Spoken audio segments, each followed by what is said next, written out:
Meu nome é Ricardo Spitalieri, eu tenho 58 anos, eu nasci na cidade de Canoas e resido na cidade de Canoas.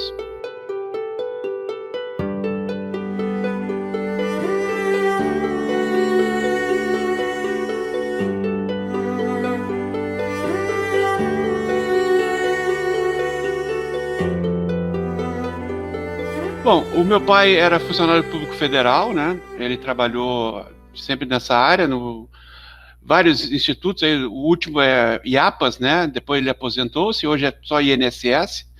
A minha mãe sempre foi do lar. Eu estudei, graças a Deus, sempre em escolas particulares, da primeira até a oitava série, do pré até a oitava série numa escola, depois noutra e depois na universidade. Universidade na Unicinos, né? Eu me formei em engenharia civil. A infância foi normal dos anos 70, né? Final dos anos 80, onde a gente tinha muita liberdade, né? Eram outros tempos, a questão de segurança, né? Era muito mais tranquilo, né? Estudava sempre, na maioria no meu tempo de colégio, eu estudava pela manhã e as tardes eram livres, né? Para estudar ou brincar, né? Então, a regra era estar sempre em casa antes do anoitecer, senão a coisa ficava complicada, né? Vida bem diferente que nossos filhos já levam hoje em dia, né? Com as questões aí todas que envolvem. Mas considero, assim, uma juventude, uma infância tranquila, normal, dentro de um padrão classe média, tranquilo, assim, sem grandes exageros, sem grandes, né, mordomias, porque a época era assim, né? Mesmo os mais apossados não tinham muitas regalias, né? Os colegas e tal, eram tempos diferentes de hoje. O nome do meu pai já é falecido, era Newton Spitalieri. A minha mãe, Iria Iracema Faveiro Spitalieri. Os dois são naturais de Porto Alegre. Depois, já jovens, vieram morar em Canoas, nos idos dos anos 50. Se conheceram, se casaram e formaram a família. Não, nossa família são uns 3 irmãos. Um irmão mais velho, eu sou do meio e tenho uma irmã mais nova. Diferença de 2, 3 anos cada um. Bem, a minha atividade profissional, eu desde jovem, né, desde pequeno, sempre gostei da coisa do empreendedorismo, né? E sempre fui, desde 14, 15 anos, sempre fazendo alguma coisa ou outra. E durante a minha atividade profissional hoje, ela é ligada a um setor da engenharia. Nós temos uma empresa que vai fazer 40 anos agora em janeiro de 2022. O nome dela é Hidrogel. Trabalha no setor de perfuração de poços artesianos, captação de água subterrânea para empreendimentos. E já no início da faculdade, eu e meu sócio, ele geólogo, recém-formado, e eu começando a engenharia, montamos essa empresa e seguimos até hoje com ela, né? Teve algumas composições societárias, né? E modificações, e já há muitos anos é só eu e ele, mais de 20, 25 anos. Dentro desse segmento, a gente também trabalhou, eu cuidei de um projeto específico nosso na área de perfuração de poços de petróleos com a Petrobras, na Bahia e Rio Grande do Norte, por 15 anos. Terminou em 2015 esse projeto, e eu retornei para o Rio Grande do Sul. Bem, a pandemia chegou na minha vida, ou nas nossas vidas, né? Aí, aqui no Brasil, realmente, no final de fevereiro, março de 2020, né? E no início, todo mundo achava que seria uma coisa passageira. Eu fiquei um pouco desconfiado por já ter um pouco mais de ver coisas, né? E, bom, aí foi março de 2020, a gente teve esse processo do Brasil. Infelizmente, no Brasil tem uma questão política envolvendo essa questão, né? Da doença, né? E virou um processo muito complicado, que eu acho que isso é o fator mais prejudicial de tudo. Mas, voltando à nossa vida do dia a dia, né? A gente teve esse contato com o vírus, foi aquele situação, para tudo, fecha tudo, né? Aqui na empresa a gente ficou tentando enxergar, ver o caminho, né? Até que em abril, meio de abril, Por aí a gente mandou toda a parte administrativa para casa, com questão remota. A empresa teve que se preparar, porque não existia essa questão, né, do trabalho remoto. Existia na teoria, né, algumas empresas já possuem, né, mas a maioria das empresas não tinham, né, não tem meio tecnológico para acessar, ficar, fazer o trabalho andar bem, né. E, obviamente, a questão psicológica e também cultural da empresa, né? De demandar rotinas externas sem estar o dia a dia, o olho do dono olhando, aquela coisa toda, né? Mas aí foi abril, maio de 2020, aí depois começou a dar uma arrefecida do negócio, né? O serviço em si, aqui na empresa, a gente tem praticamente, dá para dividir em duas partes, né? O serviço operacional de campo, né? E a parte administrativa, base operacional, que é o escritório, financeira, administrativa, RH, parte de almoxerifado, logística, manutenção mecânica de equipamento. E a parte de campo, onde executa mesmo o serviço, é tudo externo, né? Nas propriedades, nas empresas dos nossos clientes. E aí, com isso, também as empresas começaram a exigir rotinas nossas, né? De exames médicos, né? Exames dos funcionários que vão acessar. E o ano passado teve uma demanda muito grande, específica, numa área uma parte de clientes nossos na área de indústria alimentícia, frigoríficos, empresas de leite, uma demanda muito grande. E esses funcionários, quando iam executar as obras com os equipamentos, precisavam fazer esses testes, ou de sangue, que foi o primeiro, aquele rápido, depois do PCR, né, num segundo momento. E em maio de 2020, nós fizemos, por uma questão de uma cliente nossa lá de Bagé, um frigorífico, que pediu que os funcionários fossem para lá, todos testassem. Era um grupo de 5 a 7 pessoas, e nós resolvemos contratar para todos os funcionários da empresa, 42, inclusive eu e meu sócio. E num dia foram feitos aqui todos os testes, fez uma concentração aqui, e passou o dia todo testando, fazendo furinho aqui no dedo, capitão. Era um teste na época que era da Coreia do Sul, que era o mais efetivo, uma grana grande, né? E fizemos. E para surpresa nenhum, todos davam negativo. E nos 2 últimos a fazer os testes, foi eu e um outro funcionário nosso que testamos. Com o IgG, no meu caso o IgM, né? E o IgG positivo, e o funcionário só com o IgG. O IgM é o que já está com mais tempo, o IgG é o que está com a fase inicial.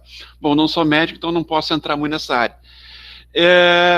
E aí eu e ele eu fiquei em casa 14 dias, procurei assistência, fui no Hospital Moinhos de Vento, fui atendido muito precariamente, embora uma estrutura muito grande, de isolamento, máscara, barraca do lado da rua, do hospital, aquela coisa toda.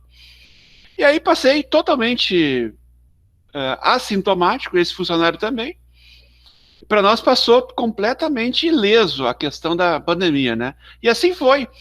Os nossos funcionários muito expostos, né, a transporte público, vários outros meios, né, de contato, suas famílias, né, nenhum, e vários testando, todos os meses testando todo mundo, testando, e foi indo.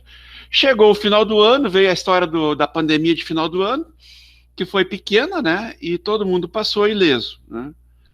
Aí quando chegou, também, aí quando veio a pandemia do carnaval, já estava todo mundo assim, isso é cascata, isso aí não vai dar nada, né? Mas eu sempre me cuidando, né? Estou tentando tomar os cuidados, né? Nosso pessoal também. Em dezembro nós tivemos um grupo aqui, uma equipe de operação toda pegou, início de dezembro. Mas foram todos, assim, leves sintomas, né? Ficaram em casa, um só foi para o hospital, ficou 2, 3 dias, e depois voltou, todos recuperaram em 7 dias, estava todo mundo trabalhando. E assim foi, né? Foi andando.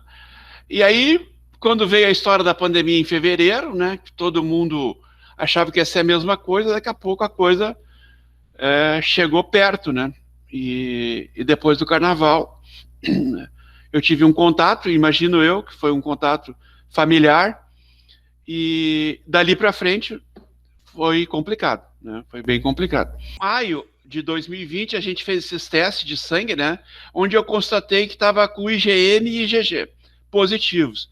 Então, o parecer do médico naquela época foi que eu havia tido contato com a Covid, O IgM, segundo ele, é quando o cara tem o primeiro contato que o organismo começa a criar um anticorpo, vamos chamar provisório. E quando tu já está com o IgG, é que o organismo já reagiu e criou um anticorpo já definitivo para o vírus. Talvez seja um ou outro, mas é isso que eu me lembro, tá? E eu fui completamente assintomático disso, não tive dizer que eu não senti nada. Se eu tive alguma coisa, foi uma dor de cabeça que parecia ser qualquer outra coisa, nem... E aí foi adiante, né? Todos os funcionários aqui têm a mesma coisa. Isso em 2020, mais 2020. Já em fevereiro, final de fevereiro de 2021, a gente teve um contato familiar na praia, né? E uma pessoa da família estava com sintoma lá, tô me sentindo bem e tal, mas não tinha nenhum sintoma de Covid. E depois de dois dias com sintoma, foi testar e deu positivo. E casualmente eu estava com a minha mãe, de 87 anos, lá, completamente tranquila de saúde, não dirige até hoje, renovou a carteira de motorista esse ano, inclusive. E nós nos preocupamos muito com ela, né? E eu vim da praia,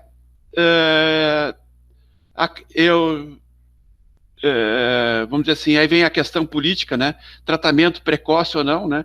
Eu acredito, não sou contra a vacina, sou a favor da vacina, mas acreditei também. E acredito no tratamento precoce. Se funciona ou não funciona, não sei. Aí só o tempo vai nos dizer, né? E comecei a aplicarmos a ela através de orientação médica, de uma médica da família, muito conhecida e com N credenciais para dizer que o que ela estava fazendo ou faz é correto. E ela é adepta do tratamento precoce. E começaram a tratar com cloroquina, azitromicina, vitamina D e zinco. E ela foi completamente assintomática e ela ficava no mesmo quarto que essa pessoa, a minha sobrinha da família, estava positiva, né? E eu nem me preocupei comigo, porque já tive, mas, né? E nem me preocupei em fazer o tratamento precoce comigo. Eu já tinha feito em dezembro o tratamento com a ivermectina. 15 em 15 dias, tomava 3 comprimidos de ivermectina. E dessa vez não fiz. E esse contato foi na segunda-feira do carnaval, terça-feira de carnaval, né? Na sexta-feira daquela semana, da quinta para sexta, de madrugada, eu acordei com um febrão grande, e disse, acho que eu me ralei. Aí fui fazer o exame do PCR e deu positivo. A minha mãe não testou positivo, fez os testes, não deu positivo, não teve sintoma nenhum, né? E dali para frente começou a minha convivência de fato com o Covid, né? Nessa situação, já estava essa minha sobrinha contaminada, o pai e a mãe dela, as duas outras irmãs, o meu irmão, toda a família dele, e na minha família, o meu filho que mora comigo não ficou contaminado também, tem 22 anos, não contaminou. E eu achei, o meu sócio em janeiro tinha tido Covid positivo, mas ficou em casa uma semana com sintomas leves, um dia de febre, calafrios, alguma coisa, e eu achei bom, eu vou ficar com essa aí também e vou passar, né? E assim foi indo, a semana sempre com febre, foi indo, e nada de fazer muito efeito, febre não cedia, até que na outra semana, na quinta-feira, da quinta para sexta, eu comecei a ter sintomas respiratórios. Me esqueci, quando eu testei positivo, eu procurei essa médica que tratou a minha mãe, e comecei a fazer o tratamento também, tomar cloroquina, a azitromicina, vitamina D e zinco. E os sintomas, sempre... fiz ela pediu uma tomografia do tórax, eu positivei na sexta-feira, na segunda-feira foi a tomografia, eu já estava com 50% do pulmão comprometido, pelo exame da tomografia. Ela me tranquilizou, olha, Ricardo, eu estou tratando gente sem ir para o hospital até com 70%, mas vamos observar, ficamos observando, e a febre não baixava, terminou a azitromicina, ela me deu um outro antibiótico, talvez Zinat, talvez seja isso, Zinat é o nome, não me lembro. E continuei tomando ele, e a febre sempre 38, 38,5, 37, dor no corpo, mas nada muito forte, mas sintoma muito incômodo, bem incômodo. prostração, falta de apetite e tal. Eu achando que ia melhorar, mas aí da quinta para sexta, da outra semana, eu já comecei esse sintoma de respiração. Na quinta para sexta já não dormi direito, já puxando ar. Aí comprei aquele aparelhinho de medir a saturação, já estava 91, 92. Aí eu resolvi procurar a Unimed. Tem um posto aqui em Cardoso, uma central até muito bem atendido. Fui para lá, já me botaram no oxigênio. Aí comecei a me sentir melhor. Começaram a me dar antibiótico, uma série de coisas. Me levaram já de ambulância para o hospital fazer outra tomografia. Eu já estava com 75% com o pulmão comprometido com uma pneumonia, né? E aí começou, eles disseram, vamos ter que internar, não tem como, aqui não tem como te atender, teu caso é grave. E aí só se ouvia o surto estourando, né? Todo mundo, aquela correria para tudo que é lado, e aí eu comecei a ficar preocupado, porque a gente já sabe do nosso sistema hospitalar, como é, né? A dificuldade, e aí naquele pico realmente todo mundo, a população em geral, todo mundo positivando, né? Eu fiquei muito preocupado, né? Que aonde eu vou ser atendido. Aí fui para a Unimed, aí fizeram os exames lá, fui para a Unimed, era meio-dia, 1h30 da manhã, eles conseguiram um hospital para mim, que foi o Divina Providência, não tinha vaga em nenhum outro. Eu pedi se podia ser a Santa Casa ou Moinhos de Vento, eles disseram que não tinha como. Pedi o Clínicas, que eu sei que é o ponto de referência, muito bom, o Hospital de Clínicas, eles disseram que lá é só o SUS. Eu, como tenho Unimed, aí conseguiram lá no Divina Providência. Eu, como não tinha experiência com Divina Providência, mas as minhas cunhadas, minha irmã, tiveram os nenês lá, conheci o hospital, achava muito bom, fui para lá, tranquilo. Aí cheguei lá, comecei a me apavorar, né? Um hospital lotado, emergência lotada, cheio de gente. Não conseguia mais respirar, sem oxigênio. A hora que me tiraram oxigênio para sair da ambulância, para entrar no hospital fazer atendimento, já não dava conta. Bateu o desespero. Aí fui para emergência lá e começaram a me atender, botaram oxigênio, vários procedimentos, não sei nem o que era, acho que antibiótico, e esperando, porque eu ia para um quarto no hospital, né? Aí fiquei até umas 6 da manhã nessa emergência lá, aguardando o quarto ser liberado, e me levaram para o quarto. Aí no quarto foi um atendimento maravilhoso, de pronto atendimento, chegou já um monte de gente, coletaram sangue arterial, que é a vontade da artéria agora que vai doer um pouco, e doeu realmente, e vários tipos de sangue, exame toda hora, e eu com oxigênio, estava ali achando que ia ficar no leito do quarto, né? Ia passar um período, os antibióticos de hospital iam fazer efeito e ia ser tudo tranquilo, né? Aí, isso no sábado, no domingo, a médica que estava me atendendo disse, olha, Ricardo, o teu quadro está evoluindo um pouco, nós vamos te levar para um lugar que tem mais, um atendimento mais intensivo, né? Eu disse, vocês vão me entubar? Não tem nada de intubação, nós vamos usar um outro tipo de respiração, que é a tal da máscara sob pressão, vou dizer o nome agora, não sei qual é o nome, que é um troço bem... Aí quando me levaram pelo corredor do hospital, eu já comecei a sentir o problema. Os médicos tudo instalado em mesas nos corredores do hospital, né? Achei estranho aquilo. Aí me deu a conta, o troço tá explodido, né? Tá lotado, é isso mesmo. Aí me levaram para um outro local, que era, na verdade, um outro quarto, e tinham mais 3 pessoas, e chegou uma fisioterapeuta, me deu uma explicação muito rápida, botou uma máscara, um troço que eu não conseguia respirar, fiquei me debatendo com aquele troço, apavorado, e não tinha ninguém para te dizer nem A nem B. Aí eu comecei a sentir um pouco mais de preocupação, né? Aí eu comecei a entender a máscara, né? Como é que isso aqui funciona e tal. Passei a noite toda com aquela máscara. No outro dia de manhã, teve atendimento, obviamente, vinha uma enfermeira, vinha outra, mas nada muito conclusivo. A gente fica na ânsia de ser orientado, alguma coisa, né? Mas eu vendo que o bicho estava pegando para todo mundo ali, né? Especialmente para os enfermeiros, técnicos de enfermagem, os próprios médicos, né?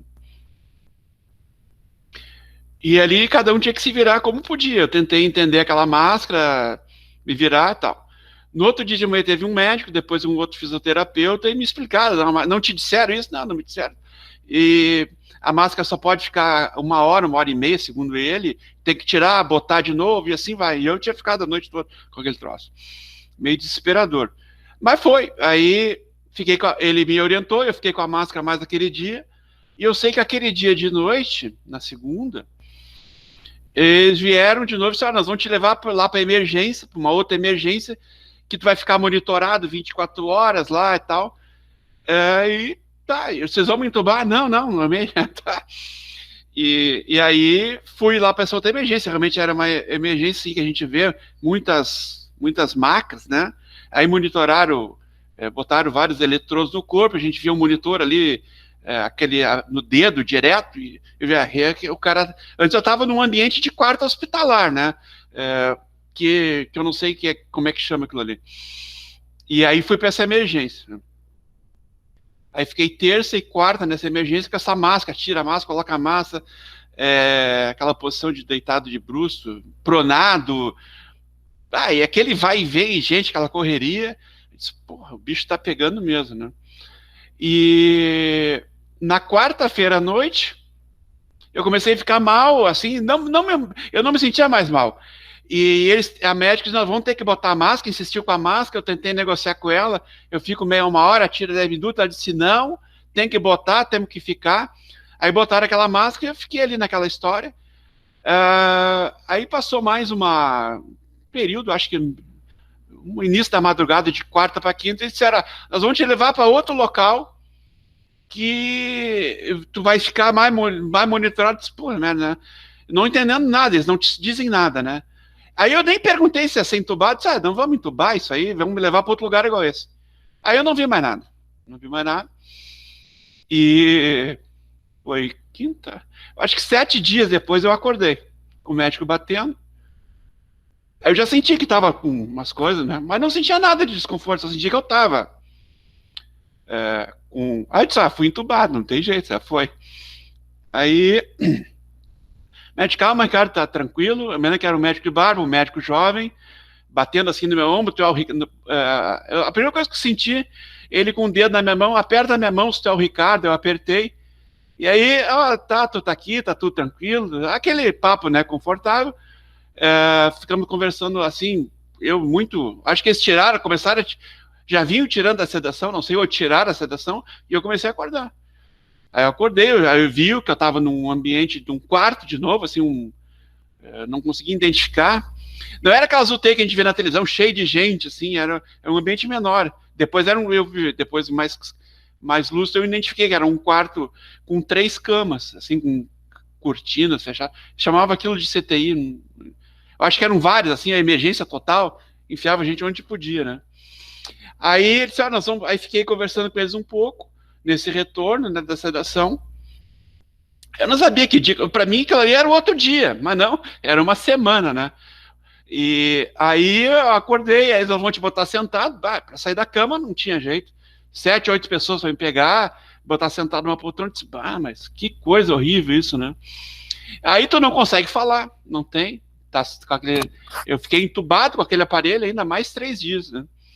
Não tem como falar. Mas aí eu senti que eles foram tirando a sedação, né? Tirando a sedação e eu comecei a ficar mais consciente. Entender um pouco, ouvir as pessoas. Aí eles trouxeram um material impresso, uma folha, que tinha todo o ABC na folha, assim, impresso. Aí qualquer coisa tu ia escrevendo, eles pediam para gente escrever letra por letra, eles iam fazendo. Algumas pessoas, atendimento muito bom, outros nem tanto. Aí depois, falando com meus médicos, eles disseram, não, esses remédios de ambiente de intubação, de CTI, são muito fortes. São várias medicações para sedar, relaxante muscular e outros, né, que te deixam realmente vendo coisa, ouvindo coisa, e que para ti parece um mundo real. Eu não tive grandes alucinações, achei que tinha tendo até alguns complôs lá dentro, mas tudo eu acho que foi efeito de medicação mesmo. Aí eu, com 3 dias de... comecei, eles foram cada vez tirando, mas sempre com aquele negócio, né, e respirando. Eu tive, uns 2 dias depois, tive uma questão de medicação que vomitei ela toda, achei que ia morrer sufocado com aquilo, foi uma correria muito grande, e 3 vezes aquilo assim, e foi bem ruim, foi o pior momento meu entubado, foi aquele ali, achei realmente que ali eu ia morrer, mas passou, e aí no sábado, no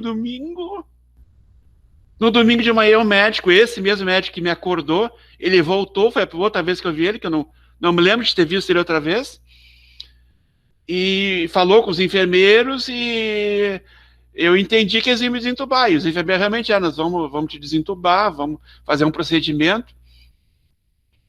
Isso já era o domingo. Eu ia tentando, assim, me orientar, né, pelos dias. E aí começou, eu acordei na quinta, sexta, sábado, domingo, eles começaram o procedimento, são uns 2, 3 tubos que ficam, né, de alimentação, o outro é um tubo grosso, mas você vai tirar um, tirar o outro, e aí para tirar aquele maior que vai no pulmão, uma traqueia assim, né, não é muito agradável, e é tudo acordado, a sangue frio, né, e eu tirei e tal, senti aliviado, foi uma maravilha. Aí eles passaram, aí botei de novo catéter no nariz, botaram sonda para alimentação e eu fiquei com aquilo. E aí comecei, aí eu não tinha voz, mas consegui começar a me comunicar lentamente. Eles me mantiveram ainda meio sedado ali um pouco, que eu nem via o tempo passar. E aí eles disseram que estava usando 15 litros de oxigênio por hora comigo na intubação, e ali, depois que eu desintubei, já estava 5 litros por hora. E eu fiquei com 5, no outro dia 4, no outro dia 3, no outro dia 2. Quando chegou a 1, a médica arrancou fora do meu nariz. Eu, não, me dá esse troço aqui, eu quero. E aí, realmente, não precisava mais de oxigênio. Isso uma semana já depois que eu fiquei internado. Eu tirei a intubação no domingo. Aí eu fiquei naquele ambiente até a madrugada de segunda. Me levaram para um outro quarto. E depois me levaram para um outro lugar. Depois para outro lugar. Que aí podia receber visitas. Aí eu comecei a receber visita na quinta-feira. Quinta, sexta, ou sexta, não me lembro. Quinta ou sexta, não me lembro. Sexta, sábado, domingo. Na segunda eu dei alta do hospital. E aí perdi nesse período aí 18 quilos aproximadamente, 15 a 18 quilos de peso. Saí assim, sem conseguir dar um passo, não conseguia dar 2 passos saindo da cama sem amparo de uma pessoa. Não tinha como. Não tinha como segurar. Realmente debilitado totalmente fisicamente. Não dava para fazer nada sozinho. Horrível, essa sequela. Aí isso aí dizem que é do ambiente de intubação, né? CTI, as medicações e mais a questão viral viram um coquetel terrível, né? Aí eu voltei para casa e comecei a fazer tratamento de fisioterapia física e pulmonar, né? E aí foi evoluindo fisicamente foi evoluindo mais rápido, a pulmonar mais lenta. Agora, uma das sequelas é essa, a voz já tá, se eu ficar falando muito, a voz vai começar a doer a garganta, tem que forçar para falar. Eu fui no médico já várias vezes, ele disse que isso é normal, otorrino, pulmonologista, estou dentro do quadro de recuperação. E aí passei 1 mês em casa ainda, sem ir trabalhar, sem vir para a empresa, não tinha como, não me arriscava nem a dirigir. Pode dizer assim, 1 mês me recuperando minimamente para poder começar a ter uma vida, andar, né? Sair para a rua, fazer alguma coisa. E foi mais 1 mês ainda com cuidados, indo devagar. Hoje já estamos em maio, junho, julho, agosto, setembro, 5 meses. Já dá para dizer assim que a tua vida, uns 90, e já voltei para academia, né? Estou fazendo academia, sempre fiz. Acompanhado de um profissional na academia, antes também. Eu acho que isso aí foi um fator que me ajudou muito no ataque todo desse vírus, né? E já voltei para academia lentamente. Agora, pulmonar é assim, se eu subir uma escadaria mesmo pequena, não cuidar da respiração, tem que parar e respirar. Correr, caminhar, nem pensar, caminhar rápido, tem que ir com cuidado. É a sequela maior que eu tenho. e uma parte muscular da perna e do pé direito que ficou com parestesia, né? Eu fiz exames com acompanhamento do neurologista, um exame não sei o que lá, que identificou uma sequela neurológica externa aos nervos que dá esse sintoma. Então, estou agora fazendo um tratamento médico de remédios e também muscular para ver se essa sequela aí, que ele diz que é do vírus, mas também ser consequência de ambiente de CTI, né? Intubação, sedação, e os medicamentos dão podem dar essa sequela também, neurológica. Olha, resumo da história, não é fácil. Se o vírus pega o cara e leva para um ambiente hospitalar, muita gente não conseguiu escapar do ambiente CTI, intubação, né? Não sei se tem uma estatística sobre isso, né? Se tem, não é divulgada. Então, o que se sabia no ambiente de fofoca de hospital é que 70% que ia para CTI intubável não passava, né? Não sei se esse é o número. Aí eu sempre tive muita fé em Deus, né? Sempre acredito e tenho fé e eu acho que ajudou muito. Mas também o ambiente pandêmico é muito complicado. Os hospitais estavam sem estrutura nenhuma, né? Os profissionais saturados, né? E eu talvez nesse momento agora o ambiente esteja bem melhor, acredito eu, dos técnicos, dos profissionais, dos médicos, todo o corpo. Pô, e vai ali desde do cara que limpa o chão, né? Todos são muito importantes nesse ambiente, cara, que a própria infecção, né? O ambiente, a parte sanitária, né? Então, acredito que hoje está muito mais. E também ninguém conhecia muito dessa história, né?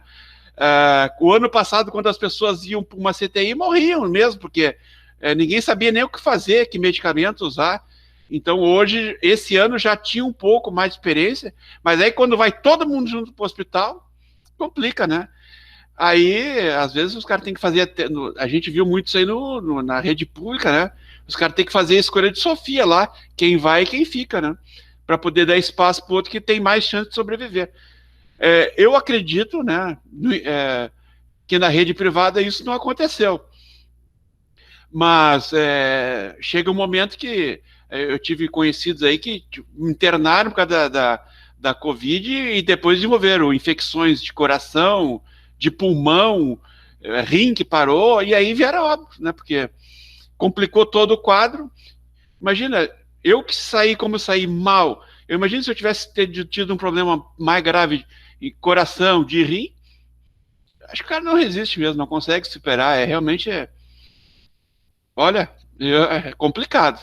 Eu já tive várias doenças aí, inclusive malária 4 vezes, e olha, essa aí foi para matar, para derrubar o cara mesmo, tira do chão. Não os sintomas. Ela é para quem tem, porque tu não sabe o que vai acontecer.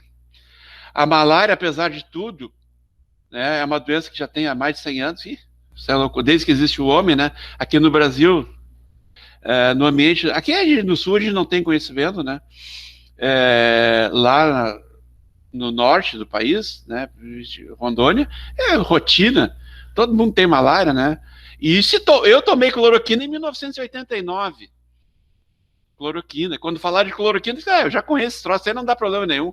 Lá todo mundo toma cloroquina, a malária trata com 2 coisas, um tipo com cloroquina e alguns antibióticos, e outro tipo quinino e outros antibióticos. E eu tive os 2, 2 vezes os 2 tipos diferentes. 2 tipos de plasmódio, o Vivax e o Falciparum. E aí, só que lá tu sabe, a malária quantidade te dá febre de 40 graus, no adulto é terrível. Tu sai da casinha, tu pede para morrer, uma dor horrível no corpo. Imagina uma gripe forte multiplicada por 10, é vômito, é diarreia, é terrível. Esse sintoma é muito pior que a da Covid. Só que tu sabe que se tomar aqueles remédios ali 7 dias, tu já começa a ter vida de novo. E o que a gente vê com a Covid é que tu não sabe se tu vai ter vida. Ninguém sabe. Faz isso que vai curar, faz isso que vai curar. Com a vacina, passou a dar uma esperança, né? Muito embora a gente está vendo aí que em alguns casos, gente até vacinada já com 2 doses tem vida óbvia. Então, até a vacina, tudo é novo. Acho que a vacina terminou sendo feito muito na corrida, né? Mas eu acho que está ajudando muito. A gente está vendo os números aí despencando, né? Agora tá essa cepa nova D, né? Eu quando tive, todo mundo falava daquela cepa do norte, a P1, né? Que eu acho que foi mesmo, porque depois que veio aqueles pacientes que os caras tiveram a inteligência de esparramar pelo Brasil, paciente lá do norte, vieram até para o Rio Grande do Sul, esparramou a pandemia para todo o Brasil, né? Enquanto estava concentrado em alguns lugares, foi uma gestão maravilhosa. E aí depois todo mundo teve. Agora tá essa cepa D aí, vamos ver se com a vacinação, né, a coisa consegue segurar um pouco, é a minha esperança, né? Eu acredito muito na vacina, tomei já, estou esperando a segunda dose agora em final de agosto. E houve muita politização da vacina no Brasil, infelizmente, né? Mas ela está aí, né? E eu acho que todo mundo não pode se abster de tomar. Quem diz para mim que não vai tomar a vacina, eu digo que está fazendo besteira.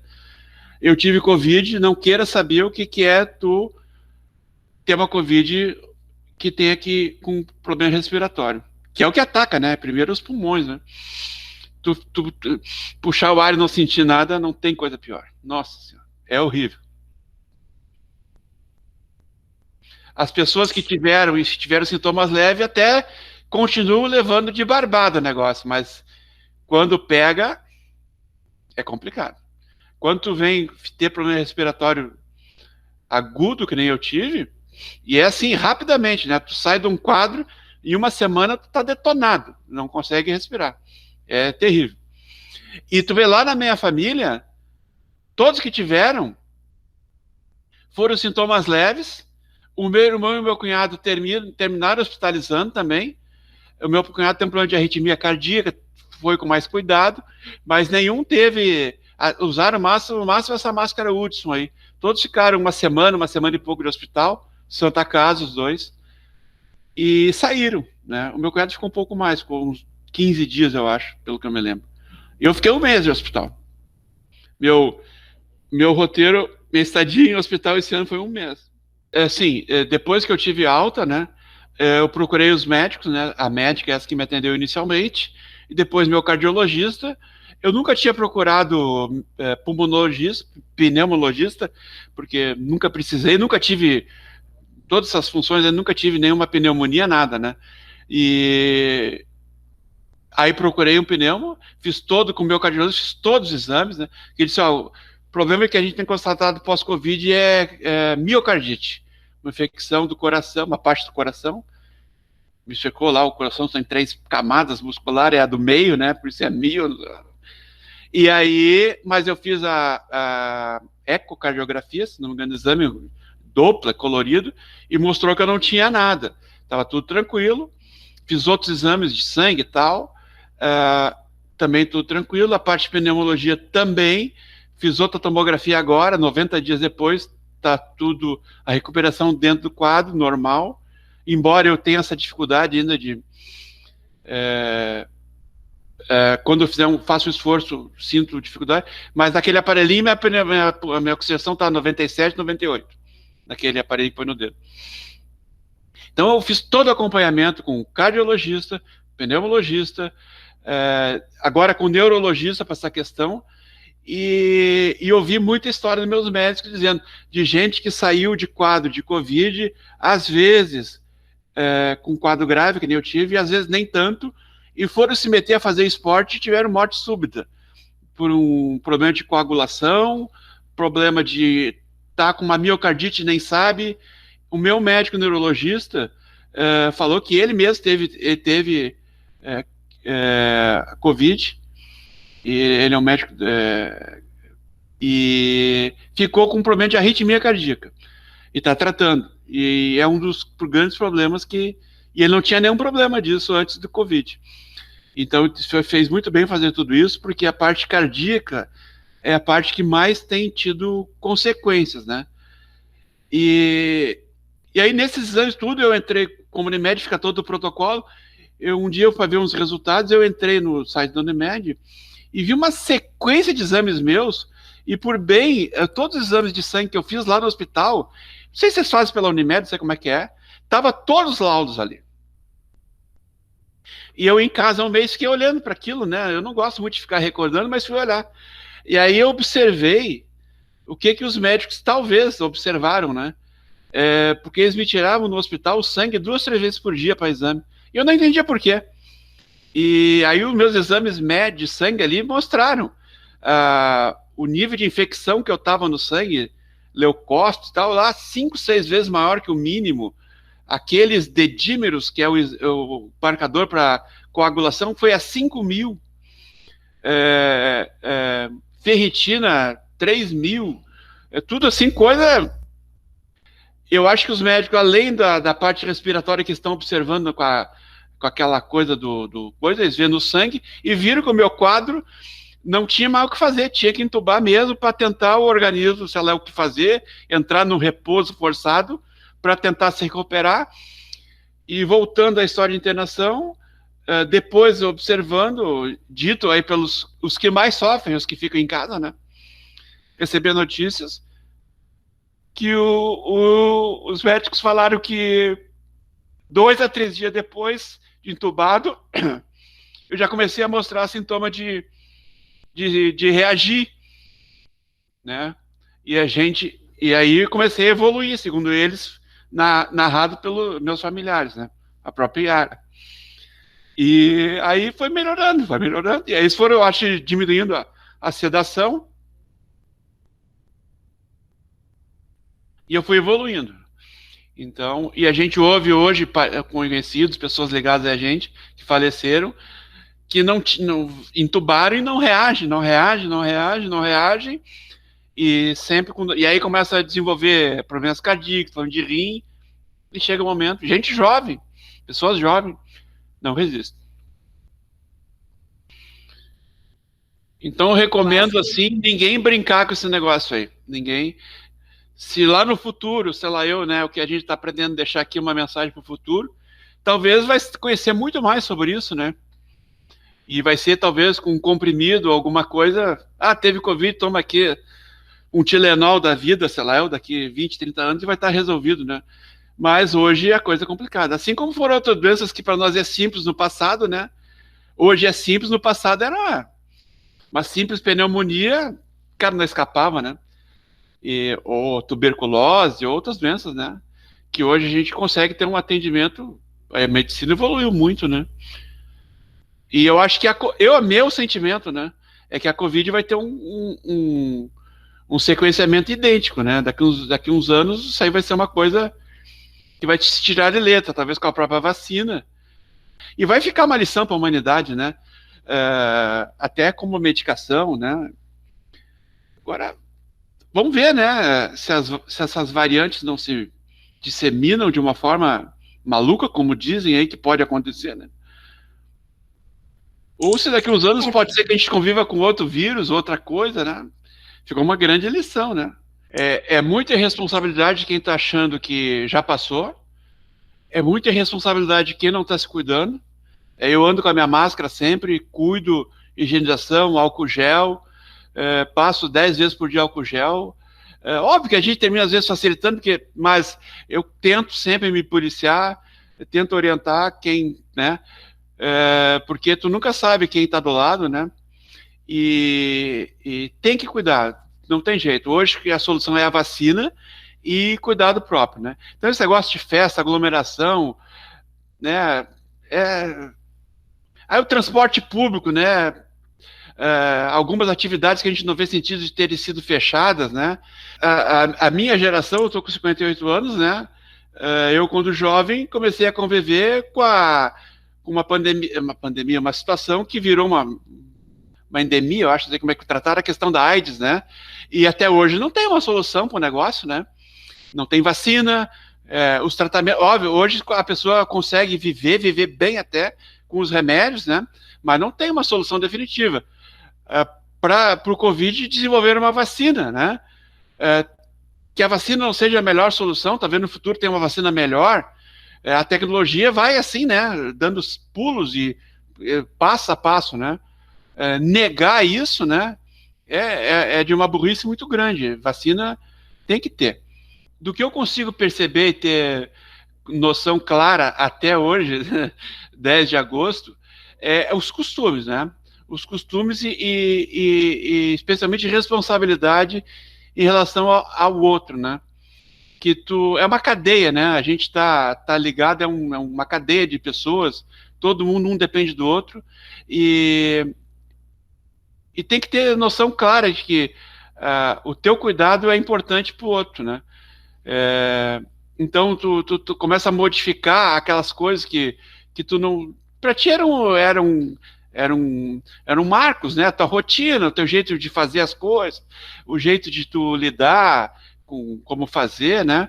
O simples fato de ter que estar lavando mão toda hora, passando álcool gel toda hora, então os teus costumes mudaram, né? E isso, assim, o que mais marcou. Óbvio, sei, especialmente as pessoas que a gente perdeu, né? Nesse ciclo da vida, né? É muito ruim. Pessoas que a gente conheceu que não estão mais aqui, né? Isso foi muito ruim. É ruim. Mas como lição de vida, assim, também entender que nem tudo que diz é verdade absoluta, nem de um lado nem do outro. Ficou claro que existem vários lados nessa história toda, né? O lado político, o lado econômico, vários lados que cada um fica brigando pelo seu, e nós estamos no meio desse negócio aí, né? Tentar enxergar, se posicionar e assim, quando a gente entra num ciclo desse de internação, uma UTI, a única coisa que tu quer saber é viver. Na interação real, se tu tem um carro, tu quer respirar e sair dali. Então, eu não quero que aconteça isso com o outro, então eu tomo cuidado. Né? Não tentar transmitir. Tu nunca sabe se tu pode estar contaminado ou não, né? Às vezes tu pode transmitir sem querer, né? Não tem como, né? Mas tu sendo responsável consigo, né? Já ajuda muito a todo mundo, né? Imagina, todo mundo fazendo um pouquinho faz um monte. Né? Aí a gente vê essas aglomerações, um lá no meio contaminado, contamina todo mundo. Pode contaminar todo mundo, né? Mas tem que ter consciência, né? E essa é no meio de transporte, é no supermercado, é numa balada, né? Eu já, né, não tô mais nessa, né? Mas numa reunião social, uma reunião de casa, não, tá todo mundo em casa, tá tranquilo, tem que ter cuidado. A gente tenta, né? E as pessoas ficaram aquelas relações que a gente tinha de chegar, cumprimentar, dar um abraço, um beijo, acabou isso, né? Às vezes tu não sabe nem como lidar com uma situação dessa. Talvez eu tenha me esquecido disso. Talvez seja o ponto mais complicado dessa pandemia, desse momento Covid, é as relações com as pessoas, né? E parece que daqui para frente vai ser sempre assim, né? Parece que nunca mais vai dar um abraço, um beijo numa pessoa. Parece que tu tá falando, tem que ficar meio longe. Se o cara tá de máscara, tu não conhece, já tá falando meio distante, se protegendo, parece que está evitando a pessoa, mas não, é o novo, né? Não, mas específico, focado a isso, não. Então, eu tenho imagens, tem fotos de dessa gente e tal, usando máscara, mas nada específico assim, não sou muito ligado, né? Tá relatando muito o dia a dia, eu sou muito positivo com a vida e acredito sempre tudo vai dar certo, né? E acredito em Deus e é isso aí. Não vejo sempre tudo pelo lado bom, né? Óbvio que a gente, como empreendedor, como empresário, tem que estar sempre muito ligado em tudo, termina virando muito pessimista, né? Não acreditando nas coisas, né? Quando a gente sai do Brasil e vê países bem menores que o nosso, com muito menos riqueza natural que o nosso, vivendo numa maravilha, né? E nós aqui com toda essa dificuldade, com todo o potencial energético, hídrico, mineral, agriculturável, tudo, né? Mas nós vamos chegar lá. E só a gente sente que é uma perda de tempo, infelizmente, né? Mas nós temos que chegar lá. Um dia vamos ter que chegar, né?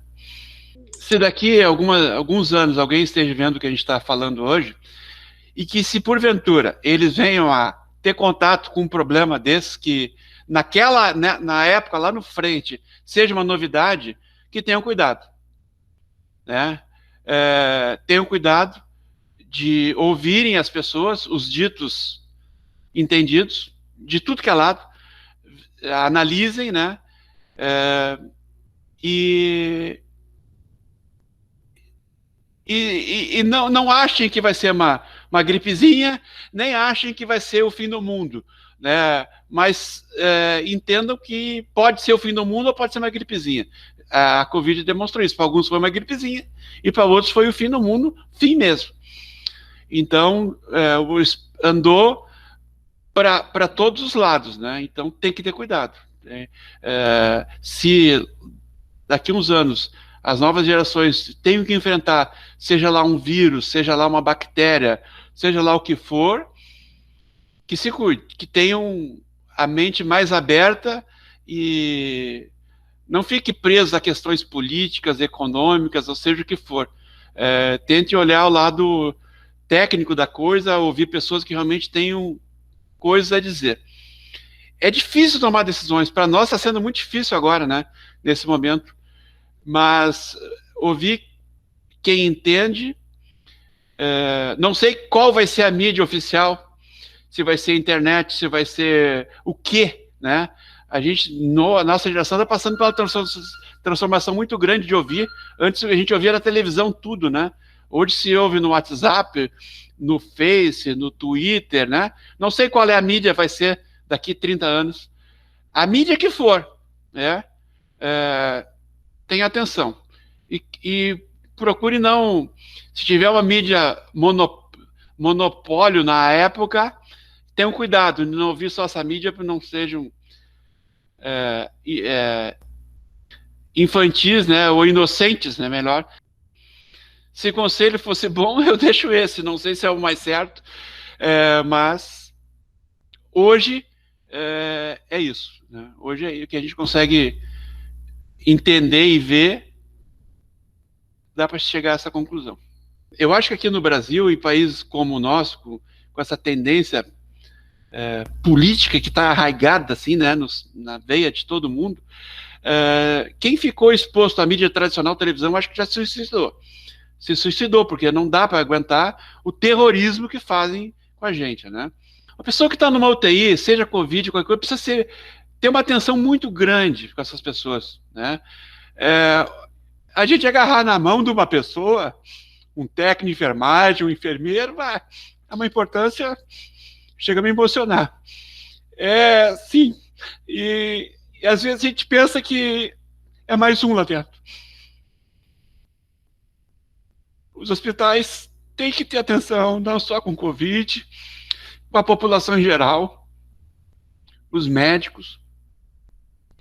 Eu fui muito bem atendido. Uma palavra, se eu tivesse tido, nesse período, um dos médicos chegar assim, eu sou teu médico, eu que estou no teu plantão, tu tá assim, tu tá grave, tu pode até morrer, mas tua chance é essa. Te dá um parâmetro para te criando energia, não, eu vou enfrentar, mas tu fica lá no meio que tu não tem informação nenhuma, tu tá lá, e eu acho que isso é fundamental, que eles dêem informação para as pessoas, né? E aí as pessoas começam a ter uma noção do que está acontecendo. Eu não sabia o que estava acontecendo comigo. Eu sabia que eu estava lá internado, que eu estava com Covid, que eu tinha sido entubado, que eu estava numa UTI, mas eu precisando um gole de água, né? Um algodão com água na boca era uma garrafa de água. E o tratamento humano que a gente precisa num leito de UTI, num hospital, é fundamental para as pessoas poderem criar energia e seguir. É isso. Eu tenho consciência clara do momento pandêmico, que realmente foi um horror para todo mundo, para os profissionais, sem dúvida nenhuma, né? E agora, nesse momento, nessa questão de pandemia, eu que já tive familiares, meu próprio pai teve um problema de coração, a gente visitou, tinha aquela sequência, né? A pessoa está no hospital, está internada, tu visita, tu vai, tu vê, tem aquele contato, né? Mesmo numa CTI, tu pode, né? Mesmo que a pessoa lá tá lá inconsciente, tu chega do lado, tu fala no ouvido, é pelo menos uma sensação, né? E talvez quem esteja do outro lado ou escute, né? Tem os próprios técnicos, meio médico diz isso. Então, dá um conforto para todos os lados, né? Esse momento ele foi cortado da vida das pessoas, né?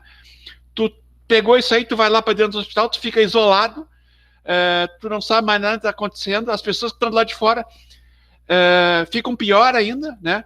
Porque eu estava no hospital, tu vê, eu com 5 dias de hospitais, fui anestesiado, fiquei lá inconsciente. Se eu tivesse morrido, provavelmente eu não teria sentido nada, imagino eu, né? Agora as pessoas que estão do lado de fora não sabem o que está acontecendo, é uma vez por dia um comunicado, é um filme de horror,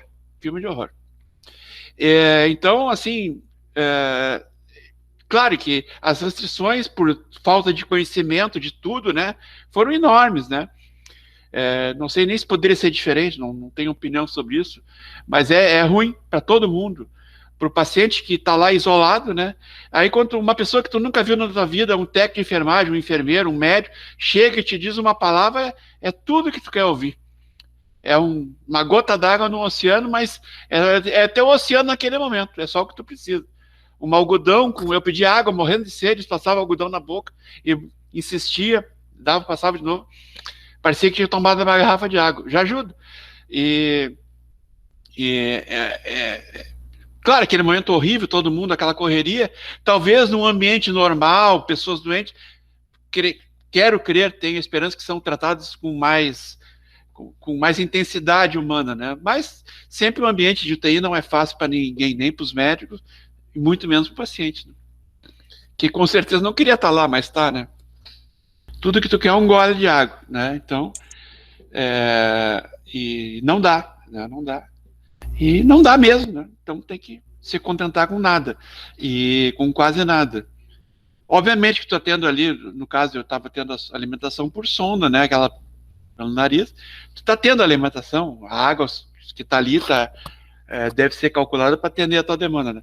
Então, mas não é fácil, um ambiente de CTI, né, com as incertezas que a Covid ainda tem, né?